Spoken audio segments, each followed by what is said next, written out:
திருப்பூர் மாவட்டம் தாராபுரம் தாலுகா அலுவலக வளாகத்தில் பல்வேறு கோரிக்கைகளை வலியுறுத்தி கிராம நிர்வாக அலுவலர்கள் தொடர் காத்திருப்பு போராட்டத்தில் ஈடுபட்டனர்.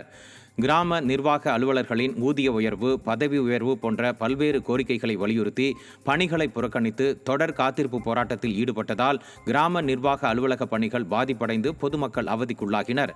விடியாத விளம்பரமாடல் அரசு கோரிக்கைகளை நிறைவேற்றும் வரை தொடர் காத்திருப்பு போராட்டம் நடைபெறும் என கிராம நிர்வாக அலுவலர்கள் எச்சரித்துள்ளனர். காஞ்சிபுரம் மாநகராட்சி பகுதிகளில் உள்ள பல்வேறு பூங்காக்கள் திமுக ஆட்சியில் குப்பை மேடுகளாகவும் சமூக விரோதிகளின் கூடாரமாகவும் மாறிவிட்டதாக குற்றச்சாட்டு எழுந்துள்ளது. மத்திய அரசின் அம்ருத் திட்டத்தின் கீழ் விஷ்ணு நகர், அரசு நகர், பேராசிரியர் நகர், பாகியலட்சுமி நகர் உள்ளிட்ட இடங்களில் உள்ள பூங்காக்கள் உரிய பராமரிப்பின்றி காணப்படுகின்றன. ஃபெயிலியர் மாடல் திமுகவின் மாநகராட்சி நிர்வாகம் பூங்காக்களை கண்டுகொள்ளாத காரணத்தால் குப்பை மேடுகளாகவும் சமூக விரோதிகளின் கூடாரமாகவும் பூங்காக்கள் மாறி வரும் அவலம் நீடிக்கின்றது. கடலூர் மாவட்டம் விருத்தாச்சலத்தில் டாடா ஏஸ் வாகனம் மோதி பள்ளி முடிந்து வீடு திரும்பிய 3ஆம் வகுப்பு மாணவன் படுகாயமடைந்த சம்பவம் பெரும் அதிர்ச்சியை ஏற்படுத்தியுள்ளது. படுகாயமடைந்த சிறுவன் மருத்துவமனையில் சிகிச்சை பெற்று வருகிறார்.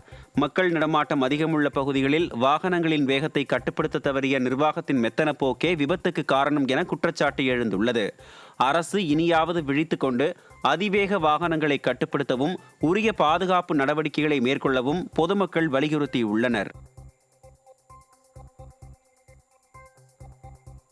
கடலூர் மாவட்டம் கொளவாய் கிராமத்து தோட்டத்தில் அமைக்கப்பட்ட மின்வேலியில் விவசாய கூலி தொழிலாளி சிக்கி உயிரிழந்த சம்பவம் பெரும் அதிர்ச்சியை ஏற்படுத்தியுள்ளது. காத்தமுத்து என்பவரது வயலில் வனவிலங்குகளால் பயிர்கள் பாதிக்கப்படாமல் இருக்க சோலார் மின்வேலி அமைத்துள்ளார். அப்போது வயலில் வேலை செய்து கொண்டிருந்த விவசாய கூலி தொழிலாளியான கிருஷ்ணன் எதிர்பாராத விதமாக சோலார் மின்வேலியில் சிக்கி பரிதாபமாக உயிரிழந்தார்.